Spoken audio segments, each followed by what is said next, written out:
Hello, everybody. Michael Shark from Limestone University, and I'm continuing my video series on interview advice. And with the pandemic of 2020, most interviews were carried out via some kind type of video conferencing. And with that change, I really look at that continuing on to the future. So in this video, I'm really going to talk about things that you need to keep in mind. Some things are really easier using a video conference, and there are some additional things that maybe we all need to keep in mind. And that's really what we're going to discuss in this video, are both things to keep in mind during the video, during a video interview, and maybe even some tips and techniques on how it can be easier for you. So probably the most important thing that you need to do in a video interview is make sure your equipment works well before the interview happens. And not only that it works, but if there are any extensions or things that you need to download prior to the interview, that you've done that well in advance of the interview, because you definitely don't want to be late to the interview because you found out at the last minute that you need to download some extension to use some video conferencing that you've never used before. It either shows a lack of planning on your part, or maybe they question if you really know much about technology. Neither one of those are a great start to your interview. So you definitely want to make sure that everything is working beforehand, that you can log on and things like that. The second thing to do with equipment is, if you have multiple computers, is take a look at how good the camera is on each one of the computers that you have. And if there is a big difference, pick the one and do the interview with the one that has the best camera, so you are shown in the best light.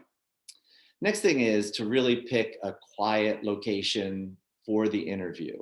This might be easy for many of us, but if you're a college student or you've got a bunch of roommates, it might be a little bit more difficult. And what I would recommend is, I don't know, give your roommates a couple dollars and get them out of the house for a little while during the interview, so you know you have a quiet location and somebody isn't making noise in the background or walking behind you or something like that, that can just really be distracting to the people that are doing the interview. The next thing to do is to make a conscious decision on what your background looks like. And I would always recommend to go with the most conservative or blank slate that you can.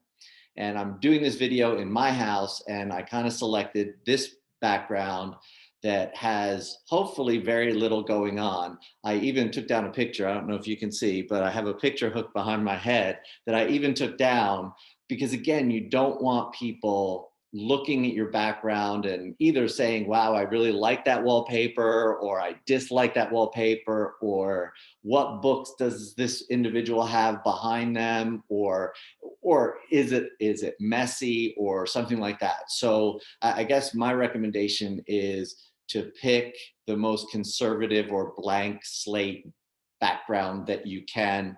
Also, make sure that your lighting is good, and you can go out and use whatever system they're going to use for the video interview, whatever software they're going to use, and kind of see how the lighting hits you and things like that, because you don't want the lighting from the back where they really can't see your face and things like that. So really just check these things out well before the interview, so that you're looking good. And you definitely don't want maybe a plant that looks like it's growing out of your head or something like that behind you for the interview. So let's see, next thing, to pick a chair that you can sit, that has a relatively straight back, so it doesn't look like you're slouching in the interview, and that you can sit up straight in. Because again, all these things matter as you're doing the interview. Next thing is to have a copy of your resume with you in case you get asked a question. You should have it sitting right here. I would also recommend having a blank sheet of paper.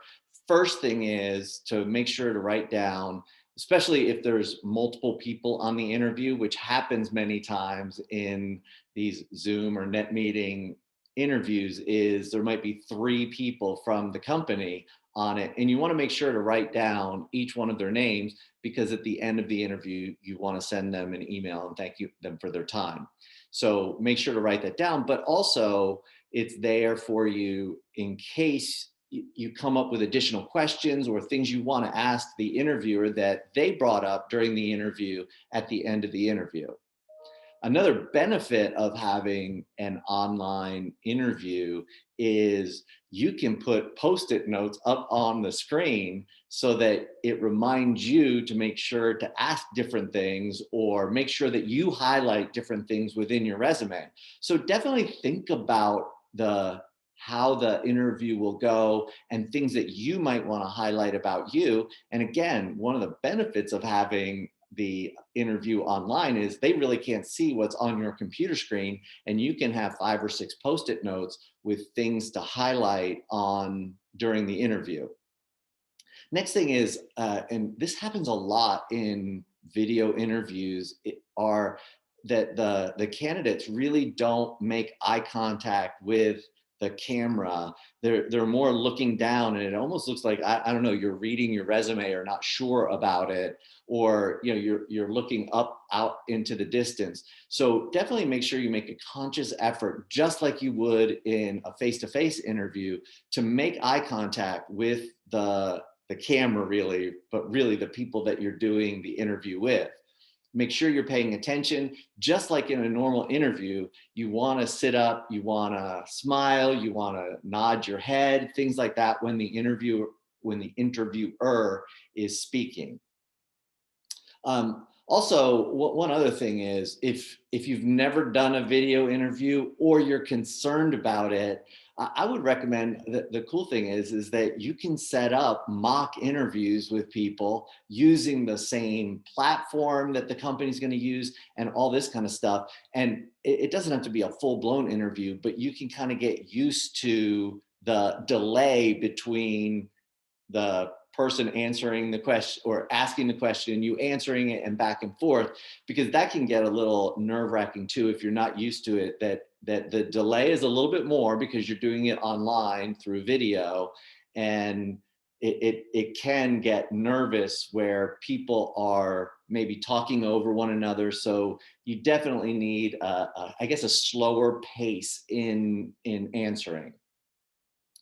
So I guess one of the last things is definitely have a backup plan, because no matter how well you plan, you've tested it, you've downloaded the extensions and all this kind of stuff, things happen, and either your internet goes down, the company's internet goes down, something happens. So definitely when you're setting up the interview, have a phone number for the person that you're doing the interview with or the admin that set it up, something so you can make immediate contact that, hey, I'm having difficulty. I'm not sure whether it's my end or your end or whatever.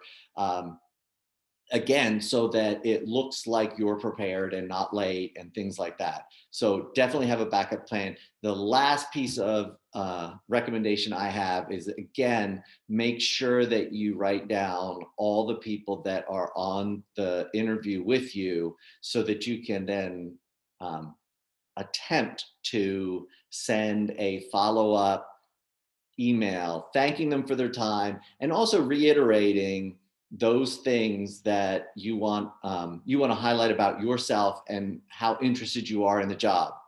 Most of the time, if you have anybody's email address from the company, the company follows the same format, so that if it's first name, then an underscore last name, pretty much everybody's is the same way. If it's first initial, last name, followed at the company's address, it follows that as well. It still can be difficult because somebody might go by their middle name and you wouldn't necessarily know that, and therefore it's difficult to get them. But you definitely want to try and write a thank you note to everybody. I guess the final thought I have is, just like on a face-to-face interview, even with a video interview, usually interviews end up with, do you have any questions for us? And you should have questions for the interviewers because it shows that you're really interested in the job. So, and if you have any questions about what kind of questions you should ask, I also have a video on that, so you can look that up. But not having any questions or saying, well, you answered all the questions. Well, I've never been an interviewer when everything that the candidate should know about the job has been covered in the interview. So you saying that, I don't know whether you're truly interested in the job or you're just looking to get off, or and you figured out that this really job wasn't for you, which is okay. But if you are interested in that, in the position, you should have some questions. So as I said, if you're not sure what kind of questions you should ask, definitely look up my video on what questions you should ask at the interview. If you like this video, please press the like button. If you haven't subscribed to my series of videos, please subscribe to the series so that you can get notified when I post new videos. And finally, if you have any good ideas on videos that I should cover in the future, please highlight them in the comment section, and I'll make sure to do a video on it. Thank you, and I hope everybody has a great day, and good luck on that next interview.